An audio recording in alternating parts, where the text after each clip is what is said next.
everyone, welcome back. I thought today we could do just a little knitting podcast because I hadn't sat down and talked to you guys in a while, and a lot of my last few had been like project based. So I thought today we could just do like a quick what's on my needles, catch up, see what we're starting off 2024 with. So I could start with my finished projects. My most recent finish that you guys haven't seen is actually a pair of the Hermione socks, and I'll pop a photo up. I made them for my fiance for Christmas, and I finished them at like 12:45 in the morning on, I guess technically it was Christmas Day. I was almost finished with them Christmas Eve, and so I finished them up really fast. All I had left to do was like the toe, so I was like, oh, this is easy peasy. It did take me longer than I thought, but I did them with Cascade Heritage in like a dark green, and I'll leave the picture up over here for you guys to see.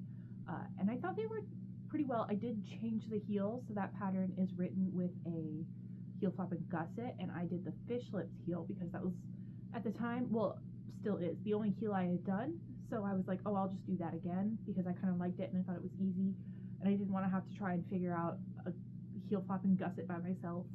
But my local yarn store is they're calling it sock hour, and so what it is you pay like $45, which is the price of a sock class, and you get to go, they'll have like 3 hour-long windows, and you can just go get help with like specific parts. And so I might do that if I want to like learn a specific heel, or if I need any help, because I'm going to start a new pair pretty soon here. But I might sign up for that again if I decide to do or another sock hour later if I decide to do a different type of heel or something, or if I run into a bunch of fit issues.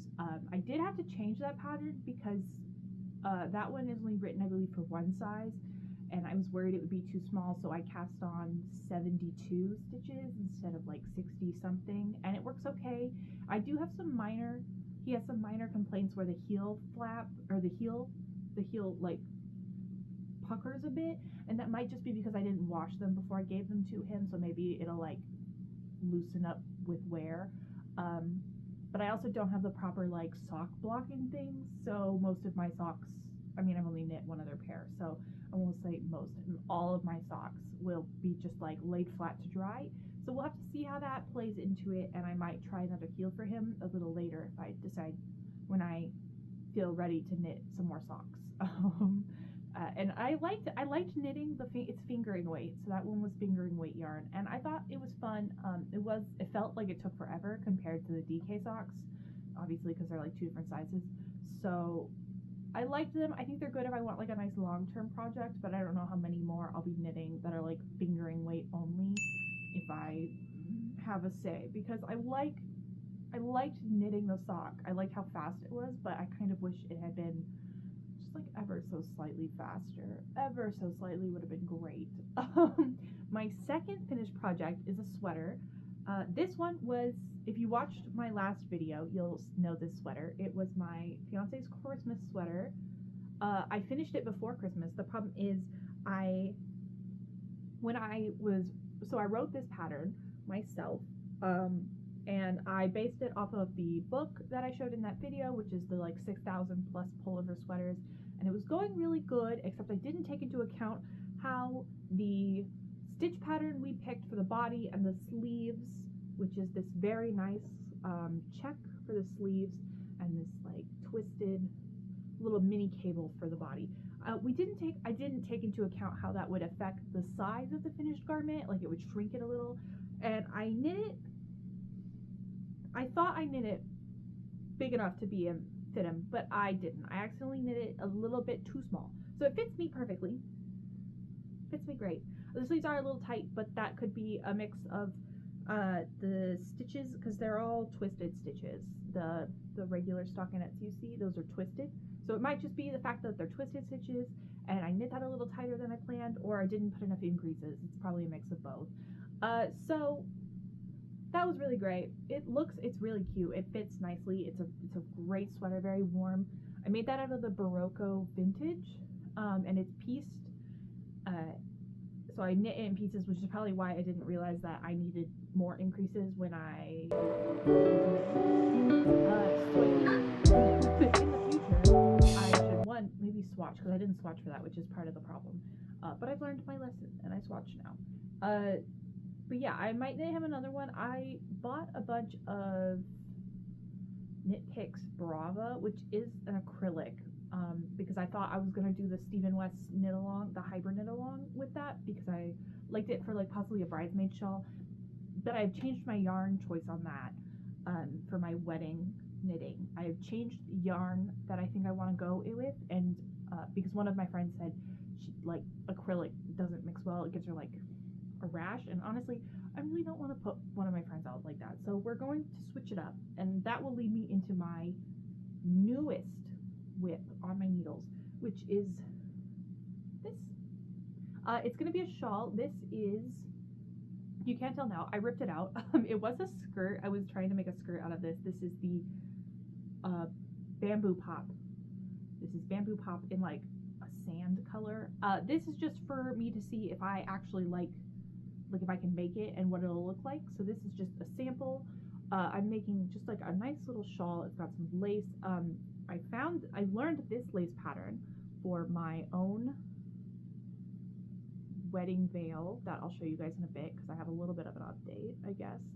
So it's like a feather looking thing. I am just making it up as I go, and my fiance and I might this weekend, or sometime when I've gotten this a little farther and I think I know what I want it to look like, we're gonna go to the yarn store and pick out the actual colors. So I've got to knit this one up. I'm hoping to make it like 100 grams. I think I can do that. I might have to go up a needle. I'm currently on 4s, on a US 4 with this, which I believe is the suggested needle size for this yarn. So fingers crossed it works. I think it'll look okay. But yeah, I wanted to do something a little bit like the veil so that they all kind of match, but they won't be the same, because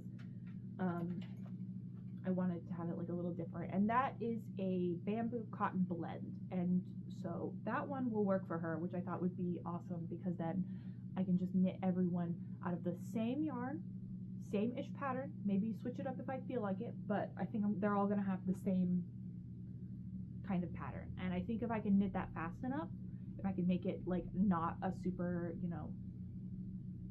time involving, and also the fact that it's a little bit bigger of a yarn, will be very good for me. And so that one plays into the veil, which is coming along quite well, actually. I think I did set it down for a little bit, but I've been picking it up on and off. I am on the last repeat of this feather stitch, which you can see this one better. I think that's what the same stitch, this one is what I'm using for the bridesmaid shawls at the moment. And I might switch it up and add some of the other stitches I've used. But I've done this. I think I'm on repeat number 5 of this feather stitch, and then once I finish that, I think I'm trying to follow the Elizabeth Zimmerman's pie shawl formula, but I don't know if I messed up because these technically, this if you've been following along since the beginning, this pattern in the middle here is a doily. It's a doily that I decided I was going to repurpose. So it does its increases like kind of evenly, and I don't know if maybe I shouldn't have done that center if I wanted to follow a pie shawl. So I'm gonna do the 5, and then I'm gonna put this on. I have some of this barber cord, and I'm going to stick it on barber cord, and I'm going to attempt a light steam and see how it's looking before I decide, because I need to make sure it can lay flat, because that was what happened last time. I just kept knitting, and I didn't check to make sure it could lay flat, and then I had to rip out a bunch, and I don't want to do that again. I'm going to be so honest. I don't really want to do that again. So I'm also feeling pretty good. I have about this much of my 100-gram cake. So I'm thinking that I might be able to finish it with just the 200 grams, which would be really good for me. I would still have 200 left because I bought 400 originally, but I can save that other 200 and do something else with it later, because it's just the same kind of stuff. And that's 100% merino. That's the Knit Picks Bear, because it's the dyeable one. Knit Picks Bear Shadow, I think, is what I bought. I bought 400 grams of it. So maybe I'll make like a cute little top or something, or knit another shawl, I don't know. And then my latest whip, my most recent addition is, in this video I started doing like a process knitting, but I haven't finished it, obviously. This is a very shapeless looking garment at the moment. I'm so sorry. It looks like this. I am knitting a very cute, it's called the Evening Star blouse, and it is originally a 1950s knitting pattern that I found online on the freevintage.knitting.com, which is a website. I love that website because it just like uploads a bunch of like vintage patterns that you can then like go through and like knit. And I found it there originally. I did buy the pamphlet that it's in. It's in like a Beehive's fashion knitting or something. It's got a bunch of different patterns in it. I thought it was like just easy. I just like having the physical copies of it.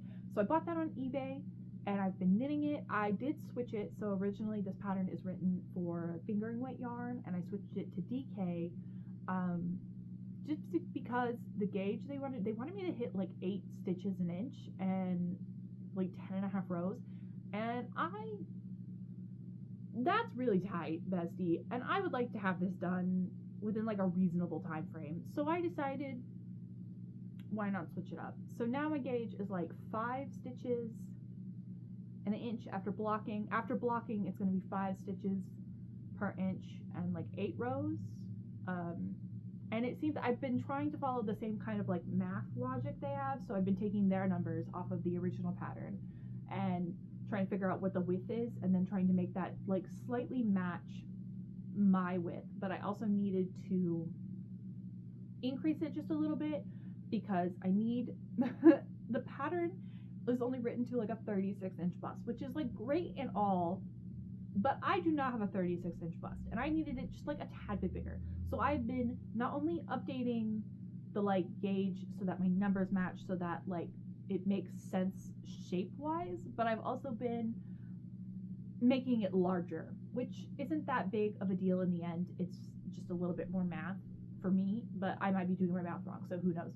I am also like not using a spreadsheet, which if anyone has resources on how to use the spreadsheets to properly like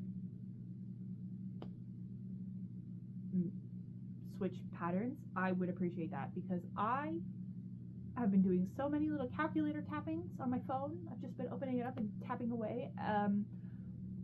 My note sheets all look crazy because it's just a bunch of numbers everywhere. But it seems to be working so far. I tried it on, I haven't blocked it, and my stitches are a little tighter, so like unblocked is like 6 stitches an inch, which isn't that bad, but I know for a fact it's gonna block out a little bit because I have my handy dandy little swatch. I swatched it, guys. I was so worried, mainly because this is hand-dyed yarn and I wanted it to look nice, and I got all excited. So I have started the back panel. I was doing it bottom up, so I started in the round and now I'm going back and forth, and I've been trying to watch my tension because I'm worried that my tension's gonna be all wonky because I'm switching from in the round to back and forth. So I'm going a little bit slower on the back, but this pattern is really cool. I can't find a single project, like finished project, and I don't know if that's because Ravelry is being mean to me or something, but every time it's like, oh, there's a project, and I'm like, is there Ravelry? Is there? Because now it won't show me, and now it says there's 2, and I know one of them is me. I know one of them is me because I made a project page, and I said, oh, look, I've cast on. I'm using this yarn, I bought it here, you know, like, oh, haha. But every time I click show me the projects Ravelry, even when I'm logged in, it's like, there's nothing to see here. And I'm like, am I, like, because like mine at least should show up, but like maybe I set mine to private. Can you do that? I haven't used Ravelry that much, obviously, so I don't really know what I'm doing wrong. I just wanted to see, because I can't find any other copies. Like, no one else has been like, oh, on Instagram, you know, I tried looking it up and it's just like copies of the original, and there's only one photo in the pamphlet because I bought the pamphlet, so I was like, oh, maybe I can like look at other pictures. But no, the pamphlet gives you one photo of each item. And I'm like, besties, what does the back look like? What did the sleeves look like? And they're like, oh, wouldn't you like to know? Knit and find out. I'm like, oh, besties, please. Maybe I'm spoiled. But I just think they should have added more pictures. I would like to know what the back looks like. Also because I think it's a drop sleeve, and I've never seen a drop sleeve knit in pieces. I'm going to be so for real with you guys. And I didn't know what that looked like. And so I was sitting there, this like late at night, I was looking at this pattern, I'm looking at the original, and I'm like, why am I decreasing for the sleeves and then increasing again? It took me 2 days to figure it out because I was being very silly and I had to go to sleep. So I don't know, we're gonna figure it out. So far it's knitting up very well. It fits perfectly fine. I tried it on before I split the back from the front. And I'm gonna work the back first, and then I'm gonna knit the front because the front has like a nice little V. And so hopefully I'll have some more and I can put that video out pretty soon and you guys can like see the full process. But yeah, that's where I'm at right now. That's all that I've knit, all that I've got. I am working mostly on the blouse that I just showed you and the shawl. My veil is on hold for the moment because I know that's gonna be like fine. And I think once I get the shawls kind of figured out and I can kind of make a better game plan going into 2024, I can get it all squared away. But I do know I need to pick up the pace a little bit. Like I'm gonna need to bang that out really fast. So I don't think I'm gonna add any socks to my like knitting agenda. I'm gonna try really hard not to add anything big or major to my knitting like thing until I know for sure that I can knit all the things I said I want to knit. So yeah, we'll see how it goes.